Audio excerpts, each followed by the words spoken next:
स्वरूप ज्ञानामध्ये तर्क आंधळा होत असतो. बाकीची जी व्यवहारातील ज्ञान आहे तिथं मात्र तर्क कसा आहे, डोळस आहे.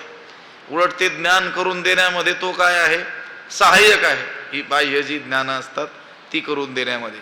पण इथं वर्णन जे स्वरूप ज्ञानात, स्वरूपभूत जे ज्ञान आहे, आत्मज्ञान म्हणजे ज्ञानरूप आत्मा. आत्मा आणि ज्ञान वेगळं नाही. आत्म्याचं ज्ञान म्हणजे आत्मा वेगळा आणि त्याचं होणारं ज्ञान असं नाही आहे. तो आत्मा काय आहे, ज्ञानरूप आहे. फक्त त्याला तो मी आहे हे आत्मत्वानं जाणणं, तिथं तर्क काय होतो, पांगळा होत असतो. हे पहा, व्यवहारामध्ये या प्रपंचामध्ये तर्काला म्हणजे अनुमानाला काय आहे, चांगलं स्थान आहे. अनेक गोष्टी मनुष्य काय होत असतो, तर्काने जाणत असतो. बऱ्याच गोष्टी तर्कानेच तो जाणतो.